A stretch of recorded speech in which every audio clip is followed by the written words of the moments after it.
Hello, welcome back to the Edge of the Box podcast, a podcast by WhoScored.com. I'm your host, Dan Bardell, joined by Josh from WhoScored and, of course, Jonathan Wilson, as always. How are you, gents? Been better, to be honest, but we'll soldier through. And Josh, how are you? I'm all good. Good. Let's crack on then, Josh, with the Champions League Team of the Week. Some really good games this week that I enjoyed. Who's made the team? So we're starting goal. So Porto's goalkeeper, Diogo Costa, he made a penalty save against Bayer Leverkusen when the score was 0-0. Porto obviously went on to win 2-0, so a massive contribution from him. Into defence, at right back, we've got Reece James, who ironically keeps out Trent Alexander-Arnold, who was the next best rated right back. He got a goal and an assist in a 3-0 win over AC Milan. The centre-back pairing is Laporte and Chancellor Mbemba. Laporte completed 98 of 105 passes in their easy 5-0 win against Copenhagen and won a penalty. In Mbemba, he scored his first Champions League goal since the 2014-15 season as Marseille came from behind to beat Sporting 4-1. Left back, we've got Matthias Oliveira from Napoli. He got an assist in Napoli's massive 6-1 win away to Ajax. They're having an incredible season. Into midfield, we've got Riyad Mahrez. He got his first goal involvement of the season. He got a goal from the penalty spot and an assist against Copenhagen and also made 7 key passes. The central midfield pairing is Jude Bellingham. He got a goal and an assist as Dortmund captain on Wednesday. And then it's Rabiot who joins him in central midfield. He scored a brace against Maccabi Haifa. The left midfielder and also our player of the week is Sadio Mane. He just missed out on a perfect 10 rating. He got a 9.98. He got a goal and an assist versus Victoria Pilsen on Tuesday and had 6 shots and completed 7 dribbles. So a pretty action-packed game for him. And then up front, we've got Raspadori of Napoli. He got 2 goals and an assist as Napoli came from behind to thump Ajax. And completing the team is Erling Haaland. Only played 45 minutes, but scored 2 goals. And by all accounts, should have probably scored about 4 more as well. Erling Haaland, Jonathan, ruining football for me. Football. He's too good. Yeah, it's. I mean, what else can you say about him? He's extraordinary. I mean, the thing that stood out for me midweek was the huge disparity in the performances of the Italian teams. That you'd watch that Juve game against Maccabi Haifa, or you watch Milan particularly against Chelsea, and you sort of think, yeah, this is the old problem of Serie A that. Yeah, they're physically not really there. I know Milan had a lot of injuries, but really didn't look anywhere near the level of Chelsea. And so you sort of think, yeah, it's Serie A's still in that slough. But you had Inter getting the result against Barca, a Barca who, I mean, they did exactly what they'd done against Bayern. Played well, didn't take their chances, and then. The thing that concerned me about Barca is how petulant they became in the last sort of 15, 20 minutes, albeit I think they probably should have had a late penalty. But Napoli just look on a totally different level. And given the players they lost, to have replaced them as effectively as they have. And I'm pleased to see Spalletti doing well because he's one of those coaches who, you think back 15 years ago when he was at Roma, looked like a really smart, intelligent coach who was doing interesting things with false nines. And he sort of, it feels like he's never quite been able to achieve a success he might have done. But this Napoli team, looks stunningly good, and you just hope they can maintain that and are still in the title race come the end of the season and possibly go very deep in the Champions League as well. Yeah, absolutely blew Ajax away. Did Napoli. Phenomenal performance. My team that I enjoyed watching was Leipzig. Not that you get an award or anything for that, but I enjoyed watching them play against Celtic yesterday afternoon. Let's look ahead to the Premier League weekend. Then it's Everton versus Manchester United, and it's the Phil Neville derby. Josh, Frank Lampard, does he deserve some credit? Everton from nowhere, I didn't realise this. They've got the best defensive record in the league. Yeah, they've only conceded 7 goals this season, which is, as you say, is the best. And it's interesting because on the eye, I think Everton certainly do look more compact this season. I think the signings of Conor Cody and James Tarkowski were exactly the sort of personalities that they needed at the back. I think Conor Cody, as we see, he's regularly picked for England, obviously because previously he could play in that back three. But I think Southgate really enjoys having Cody there for his personality and what he brings off the pitch, probably more than what he does on the pitch, to be honest, because I'm sure there are many defenders that are better than him, but he has the right sort of character that you need. And then you've obviously got James Tarkowski, who just absolutely loves defending.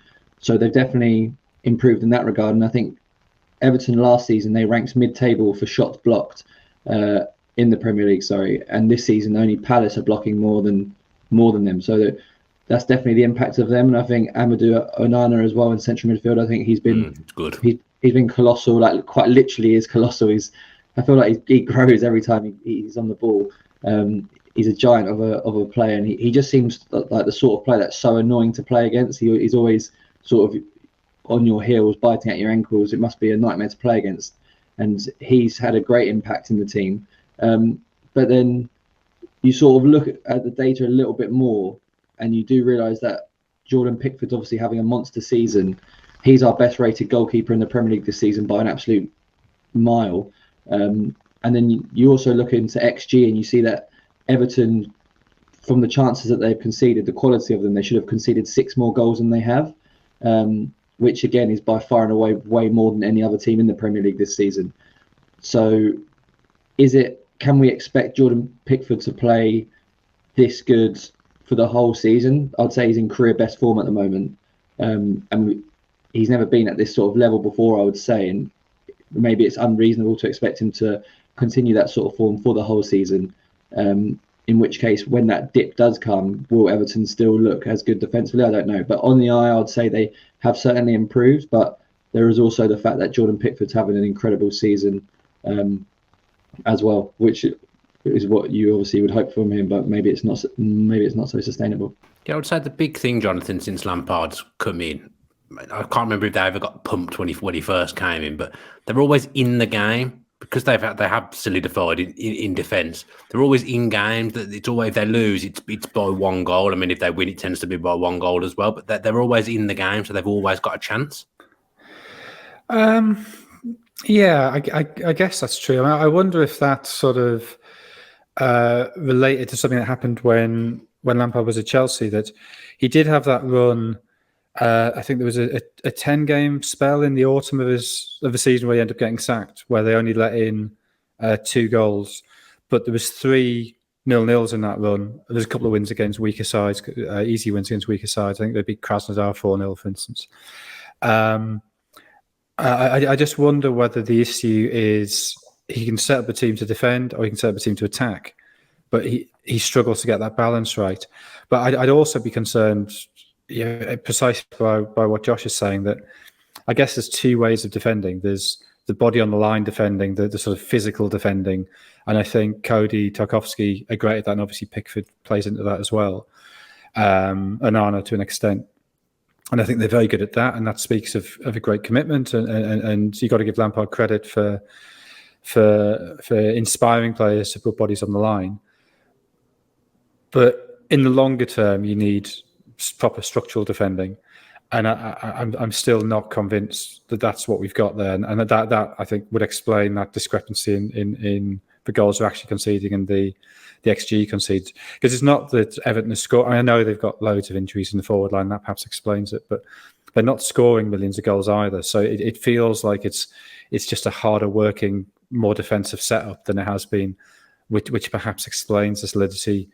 But if you're not getting goals at the other end, that does leave you vulnerable, particularly if your mode of defending is just chucking yourself in the way of shots. Yeah, but they've obviously, you've said they've got injuries in their front line. They've lost their best player as well, their talisman from last season. Lampard, there's been questions asked of him as a manager over the years. Obviously, he's not been a manager a long time. But I think he has harboured something at Everton, hasn't he? I mean, he was always going to be more popular than the previous manager with the Everton fans, Jonathan. But he has harboured something within Everton that's made them a better team than they were when he arrived. I don't know about that. I mean, Everton last season didn't make a huge amount of sense to me. The first, I can't remember, 7, 8 games, their record was actually, under Benitez, was actually really good. I think, did they have something like 14 points from 7 games? And then they started to get the injuries and everything sort of fell apart. And that's the problem when you appoint a manager like Benitez. Sorry, I don't mean like Benitez, a manager who there's an obvious reason for the fan base to dislike him, that it means that the decline happens much faster. I mean, you saw it with, say, Steve Bruce at Sunderland, that it was fine until things started to go wrong, which immediately, you're a Geordie, you're a Newcastle fan. And the same with Benitez, you're a Liverpool manager.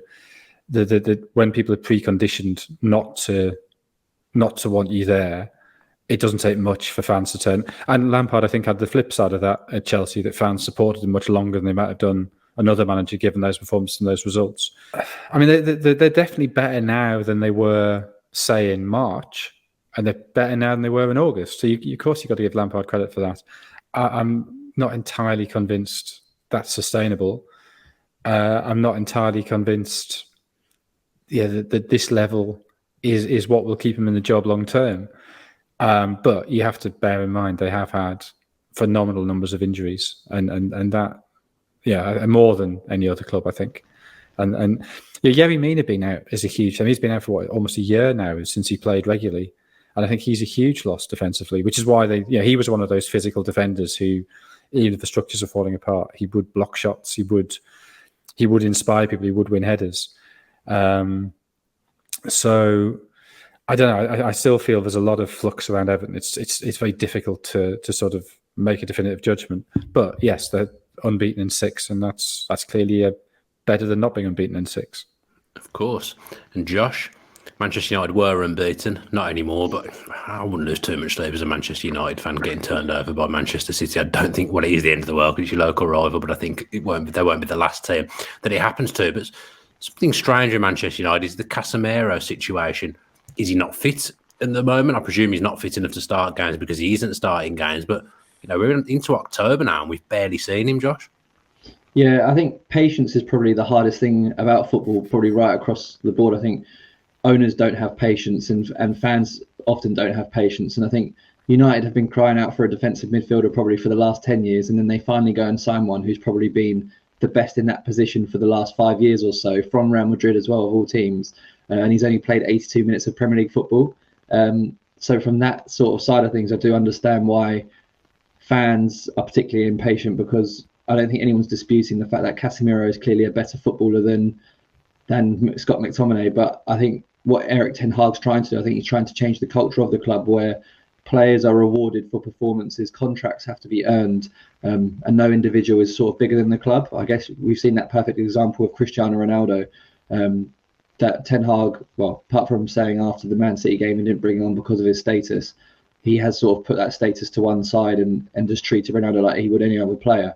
And he actually was asked about the Casemiro situation in midweek, and I'll just read out the quote for you guys. It is about McTominay. Sorry, he said, "Brentford, he wasn't in the team. We lose. We won 5. Scott played 1. He didn't. Sociedad, we lose. For me, it's logical. I'm sure Casemiro will play a really important role. You see every day in training he can contribute." So I think what he's doing there is McTominay was in the team, and to be fair, he was playing well. And I don't think I can certainly see why he didn't start Casemiro against Manchester City, because when Casemiro has actually played, and it's obviously not been much, I actually think he's looked really poor, defensively especially, which is a concern, because I thought at least the one thing he would bring would be a solid defensive base. But yeah, that was one of my reservations about Manchester United even signing Casemiro in the first place, because I still don't know, as we said before, how we went from Frankie de Jong to signing Casemiro, and the obvious differences in how they play in that same position. But obviously it's early days, and you just got to hope that he can sort of come into the team naturally, I guess, at this stage, which I'm sure he will do in the Europa League on Thursday, and maybe he will even start against Everton on Sunday, because of the fact Manchester United played so poorly in that Manchester derby. But I can see where Ten Hag's coming from, but it's obviously disappointing that it's taken this long for Casemiro to sort of see any sort of game time. But I'm sure at one point that will come. Casemiro is infinitely better than Scott McTominay. I was going to say, he's got to put Casemiro in at some point, otherwise there was absolutely no point signing him. Jonathan, what do you think of McTominay? To me, he's a player over the years that would have been a Manchester United squad player under Alex Ferguson. But he plays every single week for Manchester United and has done for a long, long time now. Am I harsh in that assumption? No, I would entirely agree with that. I'm not sure the question is as straightforward as Casemiro or McTominay. In a game like City, why would you not play them both? And I know Eriksen's been successful playing in that sort of deeper role, but the first goal was him not picking up his man. It'd be a fairly basic bit of tracking. I mean, I know that United had been battered for 8 minutes and probably were slightly punch drunk even by that stage, but still, it's not a difficult bit of holding midfielder play. And I think you see Eriksen's shortcomings in that deeper role. I can see what the advantages he brings against maybe weaker opponents. But against City, I thought there was an argument there for playing McTominay and Casemiro. And I just... There's two things concern me about Casemiro now. So one which concerned me at the time was, I know 60 million as a fee is crazy for a 31-year-old. And I know that the kind of that's the kind of thing that would be very tempting for Real Madrid, especially given they had Tchouaméni coming in. Given the hammering they took in the pandemic, getting 60 million quid in, I get why they wanted that. But I'm also surprised they were so willing to get rid of the youngest of that midfield three who've taken them with such success over the last decade, really. So what was their logic in getting rid of him? Maybe it was just the money, but maybe they saw something in him that they think he can't keep going at that level for much longer. And then, just the fact he's played 1.5 Europa League games, 80 odd minutes, as Josh said, in the league. I mean, it can't be a fitness thing because he's been there for 6 weeks now. He started both games for Brazil in the international break. So I don't know. That would worry me that there's something else going on there that he's not physically up to the challenge of the Premier League. I think he's a good signing for Manchester United. I think they needed someone there, and I think he's better when he's fully fit than the midfielders that they've got. But I think Real Madrid would have, as they did, I bet they couldn't believe their luck when they got that amount of money for someone who's approaching the end of their career, because they've got so many good players coming through, young players being integrated into their midfield now. I bet that they couldn't believe it, Real Madrid, and I think it probably comes down to that'll be the reason that they took it, purely the money, because it was a crazy fee. Let's have some score predictions then. Jonathan, Everton v Manchester United score prediction, please. 1-1. 1-1. Josh? I feel my score predictions this week are very, very boring. I mean, you can only play it as you see it, Jonathan. That's all you can do. I mean, 1-1, to be honest. That was what I was going to say as well. So I've got 1-1. Josh?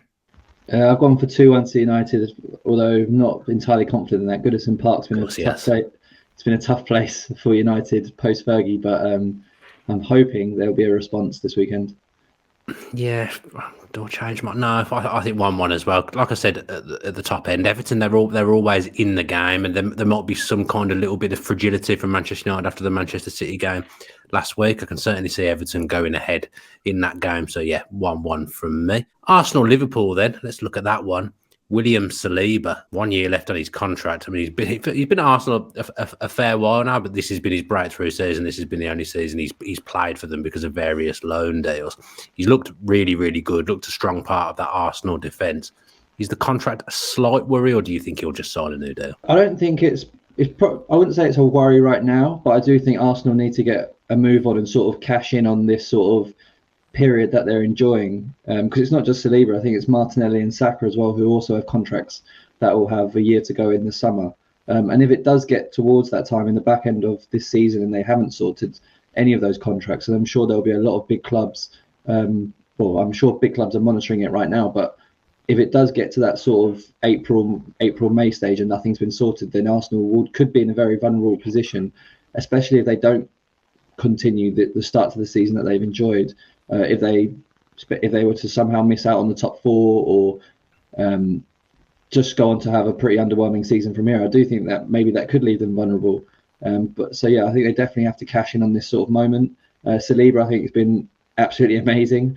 I wasn't really sure whether he would stay this summer, because Arteta did seem to be quite dismissive of him when he was first loaned out to Marseille 12 months ago. It didn't seem that he was really someone that was in Arteta's thoughts, but maybe I had just misread that sort of situation. But he sort of reminds me of a little bit of Van Dijk in sort of the way he's a peak Van Dijk, I should say, not so much this season's Van Dijk, but he sort of reminds me of him in the sort of composure he has in sort of certain situations where defenders would usually would be allowed to feel quite unnerved and anxious in times, but he just seems to have so much composure in those areas. I think it was in the Tottenham game where he sort of received the ball in Arsenal's penalty area and he was facing Ramsdale, but he just sort of did a Cruyff turn past the Tottenham press and just sort of ran out of the box with the ball, where most players would probably have just hoofed that straight out of play, understandably. But yeah, and I think you have Gabriel, who's sort of next to him, who does have the odd mistake, as we saw in the derby, giving away that penalty, but Saliba just doesn't seem to put many things wrong. And obviously, he's also a goal threat. I think he ranks top of all defenders in the Premier League this season for goal contributions.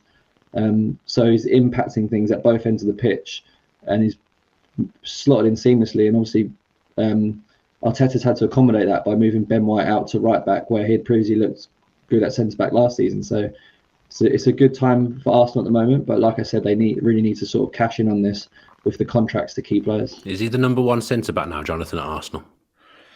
Yeah, probably. I think you'd say that. I mean, yeah, Gabriel's played very well since he came in, but yeah, I think Saliba's the one who looks absolutely outstanding. So yeah, I mean, I think I can't see there being a better time for Arsenal to negotiate than now. Yeah, things are only going to get worse form-wise, and Saliba's obviously a huge crowd favourite. So yeah, I think that is something that it's not urgent, but it's definitely something that needs sorting sooner rather than later. Often players do have dream clubs that they want to play for. So many players always say, I want my dream to play for Barcelona. But if he's only got this year left on his contract, those kind of clubs, they'll be circling, they'll be talking to his agent now, and heads can get turned, Jonathan. Yeah, they can. I mean, I guess if you're Arsenal trying to sell it to him, you say, look, you're 21, you're in a club where you're playing really, really well, the structure works for you, the system works for you, you're clearly comfortable here, the fans absolutely adore you. You will always start in this team. It's a team that's growing and getting better. Where realistically can give you a better environment, and I don't know, but to an extent, if Real Madrid come in, that's always going to be a more exciting environment. But I think the financial heft of the Premier League means that Arsenal should be able to see off most other clubs from abroad, and I think the thing you've got to play on is that you will play every week. There's no question about that at the moment, and sign here for another 3 or 4 years, stay till 25, 26, and then maybe at your peak you go to Real Madrid. I don't know. I always wonder about players. If you leave the Premier League to go to Real Madrid, do you not get bored? Like, playing your Getafes, your Levantes, is that not quite easy for you? I don't know. It just feels to me at the minute that the Premier League is so obviously a higher standard than any other league, which is largely to do with COVID and the way the Premier League was able to, because of its broadcasting deal, to withstand the worst sort of financial damage of a pandemic. I find it hard to understand.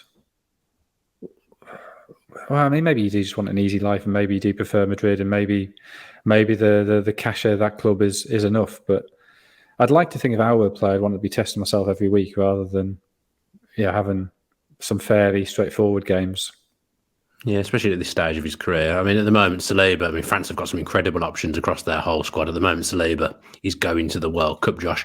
One man who probably will go, I still think, but probably won't play, is Trent Alexander-Arnold, coming for a lot of heavy criticism, including I had a little bit of a dig of him on Twitter last week, and that like those weird websites, Transfer Tavern, they made like this whole article up about my tweets about Trent Alexander-Arnold, because he was really bad against Brighton of the week, and defensively he was all over the place, caused them. How did they describe you? Football journalist, I think I was described as, Jonathan. You know how it is. Can't say anything. Yeah. I live my life this way. I've got to go on Twitter. People are making articles up about what I say. It's a horrible way. Is it as if it were necessary to sign you've made it? I mean, I don't think Transfer Tavern are quoting you. I think you've moved past Transfer Tavern. I'm giving them heavy advertising. Everyone's going to be checking them out after this. But yeah, Trent. I watched that game. Defensively, he was all over the shop. signs of recovery midweek in the Champions League. Liverpool changed system, Josh, 4-2-3-1, and that really did help Trent. Yeah, I think Klopp was quite revealing about the whole situation in general after the Brighton game. I think he said even when they were winning 3-2, he didn't feel confident that they wouldn't concede again. And obviously they did concede again. And I think that's quite a big admission from Klopp, who obviously Liverpool have become known as sort of mentality monsters, which is by Klopp's own words. But they just have looked so fragile this season all over the pitch. And Klopp obviously came out of that quite impassioned defence of Alexander-Arnold, as you would expect, after the international break. And you can't really argue with Klopp's methods because offensively, Trent Alexander-Arnold is unlike anything we've probably ever seen in that position. But he is vulnerable defensively. And if Liverpool aren't firing on all cylinders, as we saw during the COVID season, as we saw, as we've seen this season, then he is found out. And obviously, as Jonathan said on repeated occasions during this show, that's why he's not fancied for England, because England will never be firing on all cylinders like a Liverpool team, because it's just simply not possible with the amount of time Southgate has with the players. But Gary, I'm not sure if you saw it, but Gary Neville had a really interesting segment on Monday Night Football. Oh, it was great. About Trent Alexander-Arnold and just the basic things that he's not doing in terms of his positioning in relation to the pitch. And he is quite basic in a lot of things that he's in his defensive work. And obviously people said that after he scored that free kick in midweek that he had answered his critics, but he hadn't at all, because no one had ever doubted what he can do in the final third. It's all about what he does in and around the box, or what he doesn't do in and around the box. And I still can't get over when I sort of replay that goal that Napoli scored against Liverpool, where the ball was literally just pushed past him and he just sort of just gave up, didn't even try and sort of defend the situation. But yeah, and obviously, as you alluded to, they changed to a 4-2-3-1 or 4-4-2 formation in midweek, and that seemed to really help Liverpool. I mean, Rangers didn't really do too much in the way of bringing the game to Liverpool, but Trent wasn't given the same freedom to get forward. They had Fabinho was dropped again, which is telling. I think there's been some sort of physical decline there with him, but they had greater defensive shape, and I wouldn't be surprised if we saw that sort of same structure against Arsenal. But it will be interesting to see how that copes against a team that is on form and will obviously look to win the game that Rangers obviously didn't. Yeah, in defence of Alexander-Arnold, Jonathan, I watched the game on Saturday. Liverpool in general in that game, tracking back, some of them look like they're running through a treacle. So slow, just a lack of intensity, so lethargic at times, and just easy to play through, which hasn't been what Liverpool have been over the last few years under Klopp. Yeah, I think there's definitely been a physical drop-off this year, which is understandable. They played every conceivable game they could have played last season, and it's a shorter, close season, and we're now getting 2 games a week from now until the World Cup and then beyond.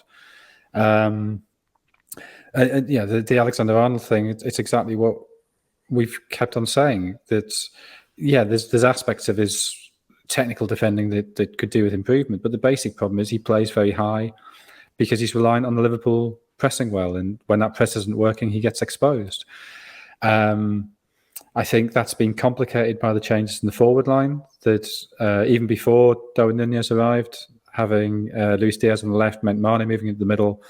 And he obviously wasn't dropping as deep as Firmino, so that meant Salah was playing wider, which meant Alexander-Arnold, rather than overlapping, was at times coming inside. And that means it's even harder for him to get back. There's even more space behind him. I think that's a problem, or not a problem necessarily, but an issue that still needs resolution. Possibly this, Klopp called it a 4-4-2, but 4-2-3-1, whatever you want to call it, may resolve that. I guess you'd look at Rangers and you'd say that the way they play that left side of Kent and Barisic, is going to be where the threat is. Where you look at Arsenal and Martinelli's form and the way he destroyed Emerson Royale last week, then maybe you do want Alexander-Arnold deeper to combat that.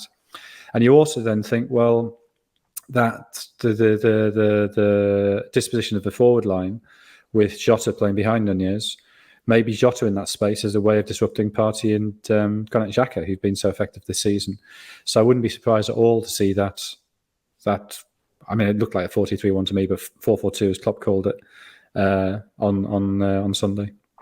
Who are we to argue with Jurgen Klopp? I knew as soon as I said 4-2-3-1, Klopp was pretty adamant that it was a 4-4-2. But I mean, these are tiny differences. It's no question of being right or wrong. It's just clearly Jota is playing deeper than Nunez. So, I mean, we both know. You, me, and Klopp. We all know what we mean. We've all seen the double pivot. What you actually call it, I don't think it's that important. Yeah, back in the day, when Arsenal used to play 4-4-2, Bergkamp was deeper, so technically that was almost a 4-2-3-1. Even back in the day, you can look at these things in any kind of different ways. Let's have the combined 11s then, Josh. Looking forward to this because years gone by and doing this podcast, this would have just been Liverpool's 11. Now it's not the case at all. I'm imagining on form, Arsenal might even have more players in than Liverpool. Yeah, they do. As you say, it's not something that we would have been used to for the last few years, well, for a long time, really. But yeah, so we've got Alisson in goal. I think things would have been a lot worse for Liverpool had he not been there. He still produced some big moments, big saves. The back three, there's three. It's actually 2 Liverpool, 2 Arsenal. Sorry, we've got Trent Alexander-Arnold holding down the right back, just edging out Ben White, largely thanks to his offensive productivity. And then the centre-back pairing, which would be a very good one on paper, is Van Dijk and Saliba. Obviously, Van Dijk's rating is actually his lowest for some time, but he still gets in ahead of Gabriel in that sort of left-sided centre-back role. And then we've got Zinchenko at left-back. And then the rest is all Arsenal players. We've got Granit Xhaka, Thomas Partey and Martin Odegaard in midfield. And just on Liverpool's midfield, actually, I think that was probably the final straw for Jurgen Klopp against Brighton. I think for a long time, not the excuse, but one of the reasons we've always thought that Liverpool have looked so vulnerable defensively is because they haven't really been able to call on Henderson, Fabinho and Thiago all at the same time enough. But obviously they all started against Brighton and they were all over the place. They could lucky not to be like 3 or 4-0 down before they sort of started that comeback. So maybe that was the last straw for Klopp to sort of change things tactically. But then, back to this combined 11, and then it's Saka, Jesus and Martinelli up front. So no Saka, no Diaz, no Liverpool players at all in that sort of front 6 position. Jonathan, how does yours marry up? You're not going to believe this. I feel like countdown now. It's exactly the same. Really? Yeah.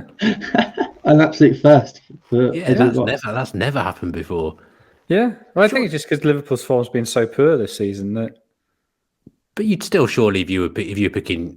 Well, I'm just saying, if you were picking your 11, you've obviously just done that. But you're not doing yours on form, are you? You're doing yours on who you think are the best. Oh, you're not doing it on who you think is the. I thought it was if I was picking a team to play on Sunday. That's how I've always taken the way of doing it. Yeah. And so you leave out players who are injured or suspended, and you pick players on form. And at the minute, you wouldn't change that Arsenal front 6. No. If I was picking a team to win a game next May, I wouldn't necessarily do that. But I think I'd probably have Diaz in on the left. That would probably be the thing that I would change. Martinelli's playing very, very well, though, and he works well with Jesus and Odegaard. I'd also find it very difficult not to put Salah in. I know he's not on his best form, but I love Saka as a player, though. It's difficult. It is a difficult one. Jesus, he's 100% in there, and Arsenal central midfield at the moment, you have to say, he's better than Liverpool central midfield. That has been a problem area for Jurgen Klopp and Liverpool. But for you two to pull out the same team, I don't like it. I almost want to end the podcast. I don't know where to go from here. It's throwing me. It's not good. Don't do that again. You need to start having to confer with each other before we come on. It's never happened before, so no.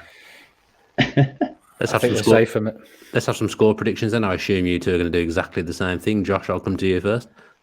Well, yeah, I've gone for Arsenal to win 2-1 because I think it's hard not to side with them. But like I said, I'm interested to see how this 4-4-2, 4-2-3-1 Liverpool system will sort of fare against Arsenal. I think it probably will be closer than what people may think based on the two forms of the teams. I'm torn by this. I don't know what to do.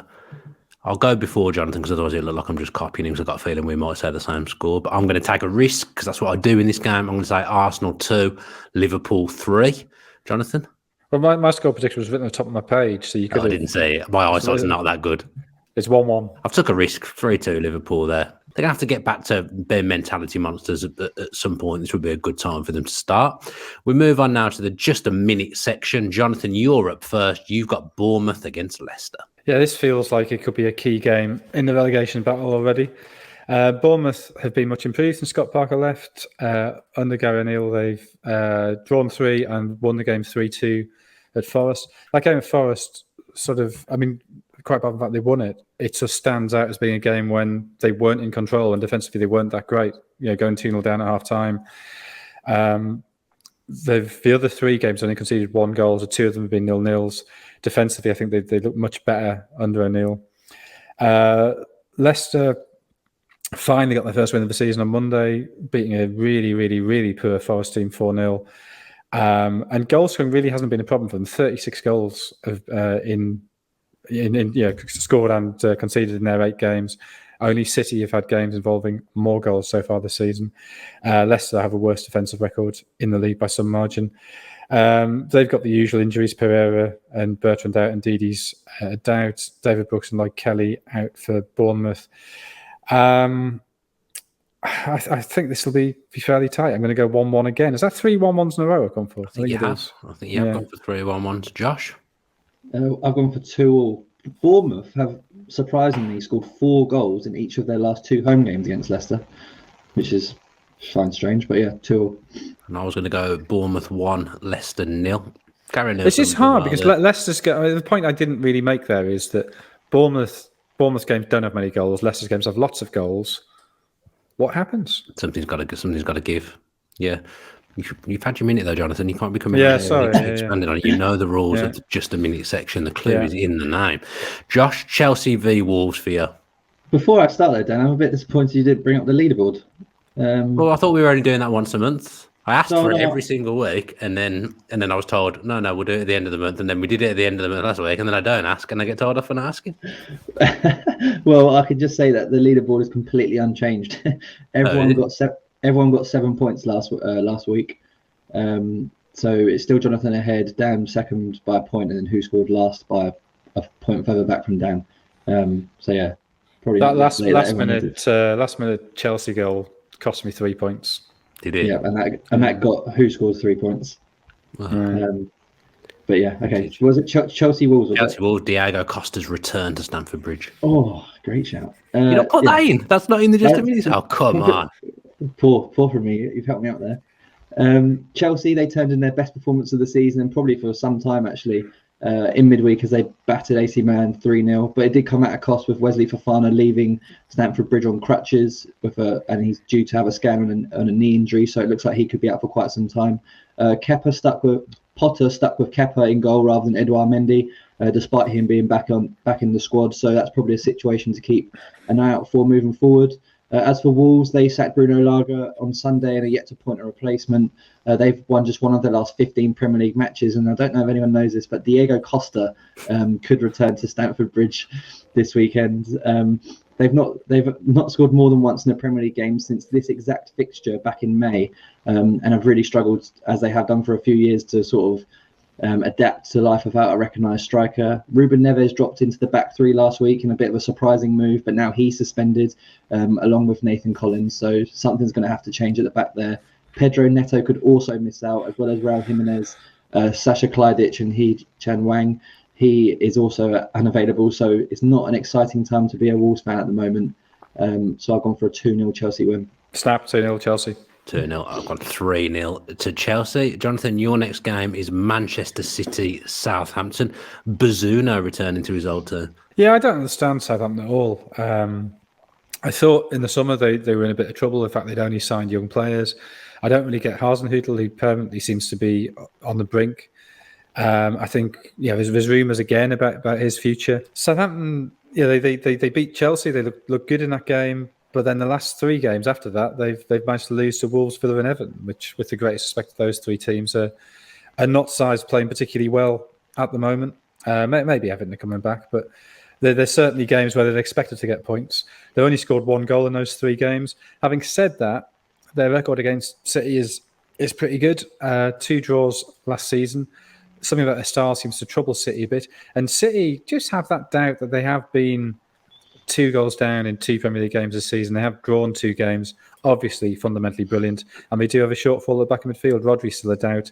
No Phillips, and Stones and Walker out. So I'm struggling without Livramento and Lavia. But I think City should win this comfortably 4-0. going to go 5-1 to Manchester City. Josh? We've got 4-0 as well. The fact that Haaland got that 45-minute break probably doesn't bode well for them or Hasenhüttl this weekend. No, I'm going 5-1 and Haaland score all 5. That's my prediction. Do you get an extra point if that happens? If Haaland scores all 5? I think so, yeah. I will give you an extra point for that. No, I knew Jonathan wasn't going to like that. That's a rule that's just been made up. Anything you want to throw in that happens, Jonathan, that you could get an extra point for to even it up? If Haaland scores at all. Yeah, that would be nice. Fine. That would be an absolute banker. Keeping up with the returning theme, and Jonathan knows this all too well. Ivan Toney returning to Newcastle. It's Newcastle v Brentford for you, Josh. Is it? I thought I had Palace Leeds. It's your script. I'm going off. Good. You have got Palace Leeds, but you've got Newcastle Brentford first. Oh, okay. I haven't done anything for them. Ivan Toney's returning. Thank you. Yeah, how many have you done then? Have you only done 2? I had Palace and Leeds. I thought one. Oh yeah, just completely missed them out.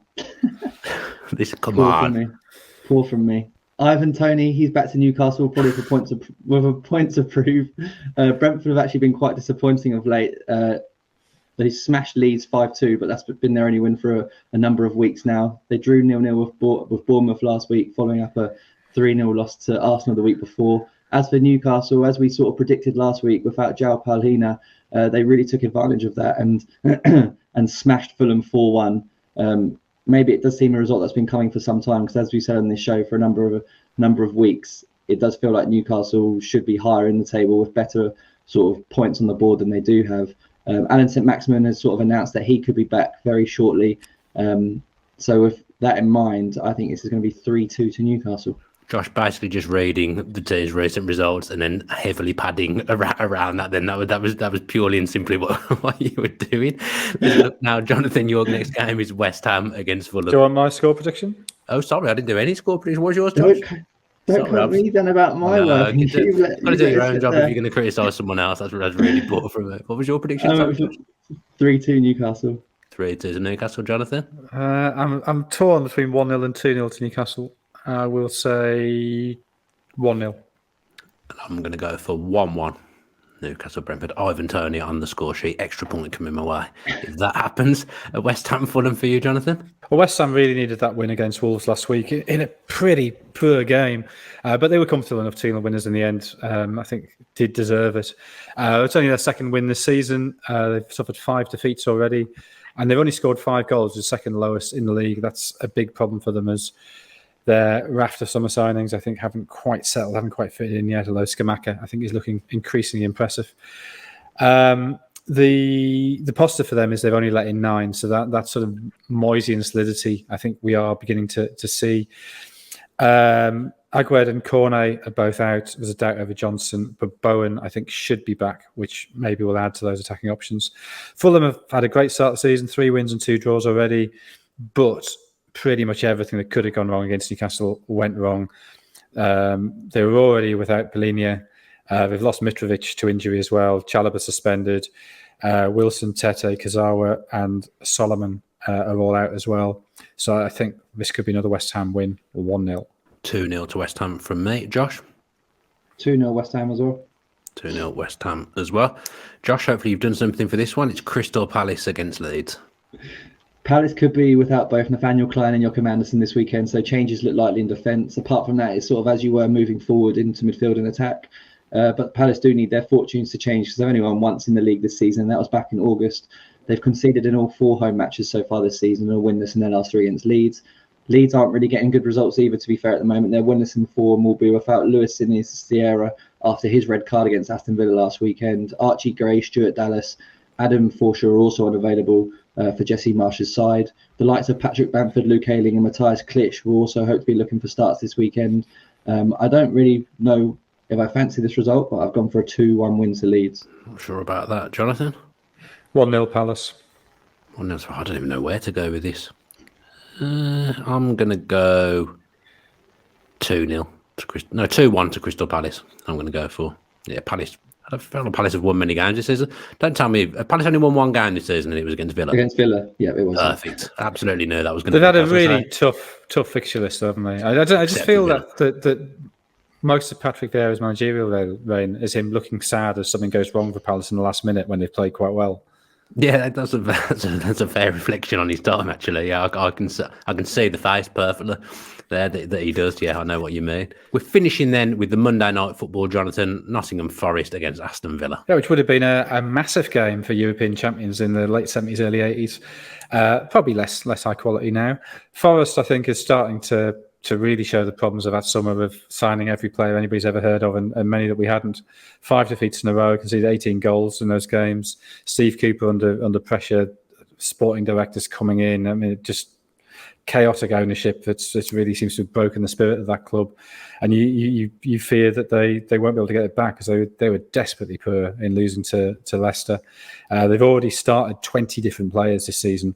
And having said that, Villa have started 18 different players. Of course they have. They maybe improved slightly recently, 5 points from the last 3, although only a 2-1 goal difference in those games, and they couldn't break down Leeds, who down to 10 men for most of the second half. They're only 2 points above the relegation zone, and with 6 goals, so the joint third lowest in the league. I think they'll have too much for Forest, though, so I'm going to say 1-0 to Villa. I've gone for 2-0 to Villa. I think it's curtains if Gerrard can't get a win against Forest, who also seems to only play on Monday nights, I feel, Nottingham Forest. This will be the second Monday night football in a row. I've seen this show before. Forest 2, Villa 0. Haven't won in however long. Can't score, conceding loads. I've seen this dance many times. Nottingham Forest 2, Aston Villa 0.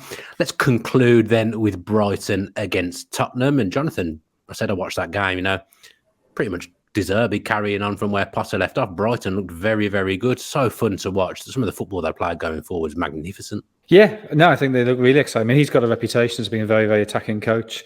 I think maybe the emphasis will shift to being more willing to take risks than they were under Potter. Not that they were boring under Potter, but I think they will be involved in higher scoring games.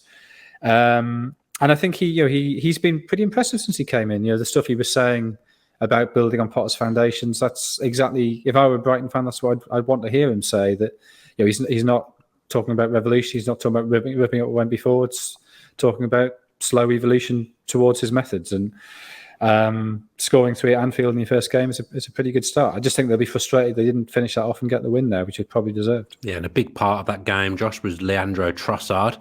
Is he one of the most underrated players in the league? Sensational at the weekend.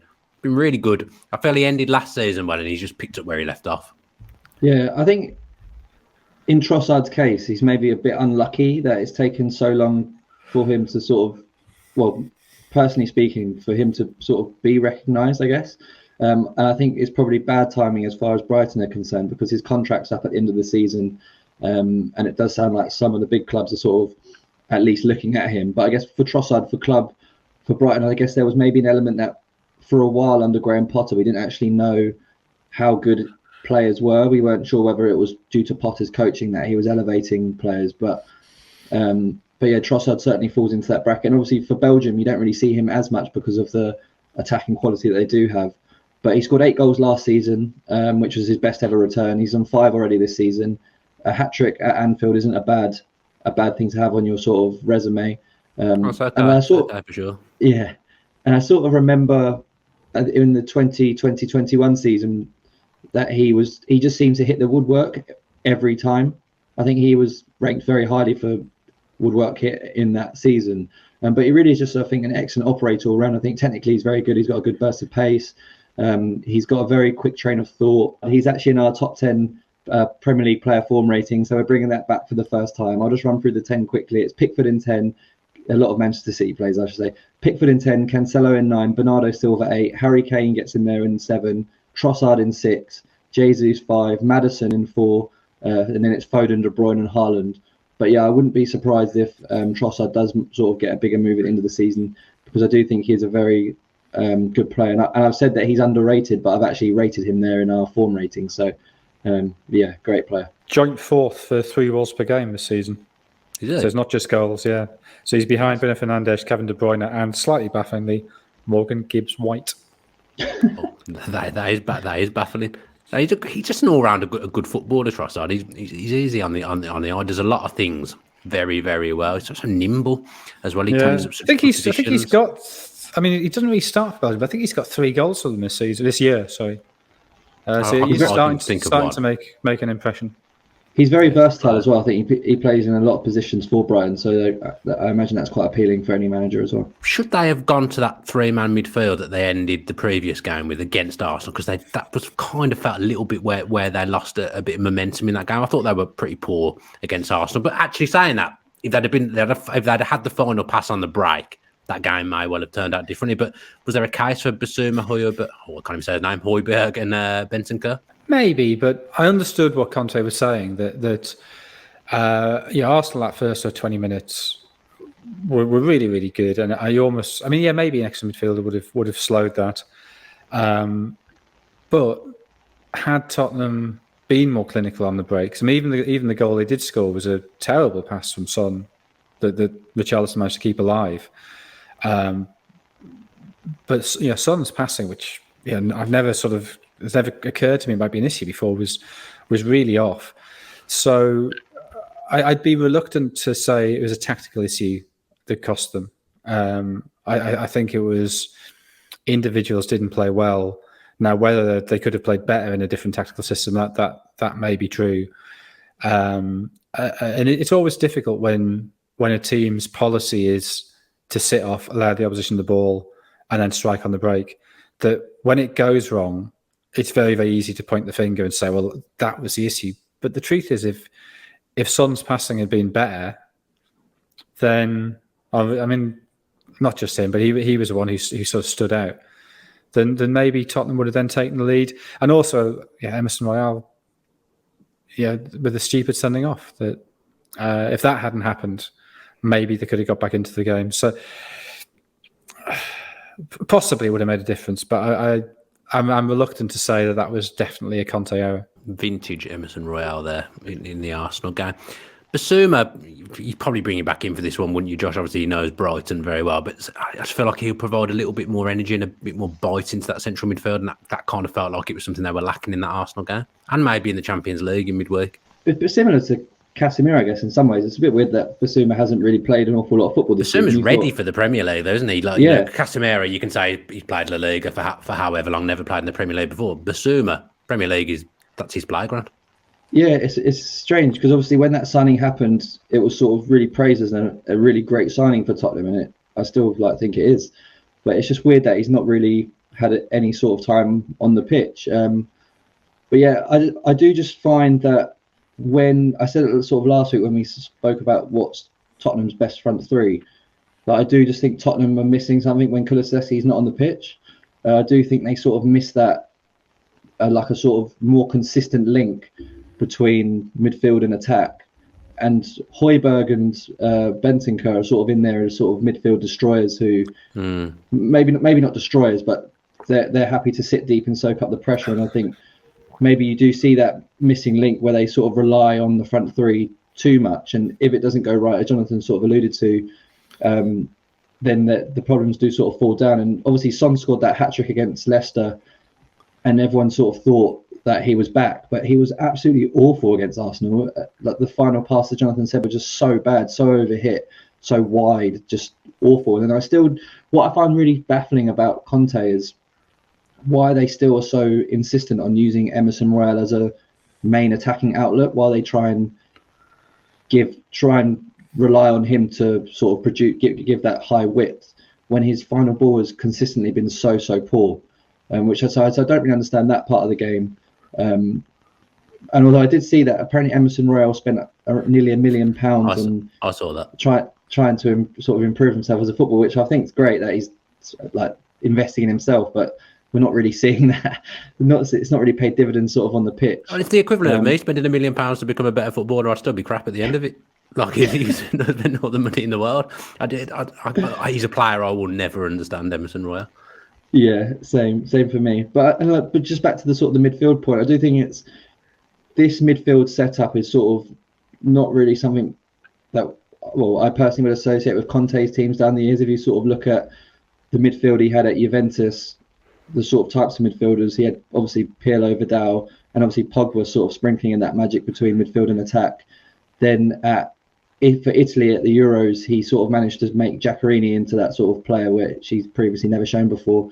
At Chelsea, he eventually used Cesc Fabregas to sort of link the midfield and attack. And at Inter, he eventually used Christian Eriksen quite a lot in their title run. But at Tottenham, we don't really see enough of that. And it's certainly when Kulusevski's not playing. Yeah, it's a big miss.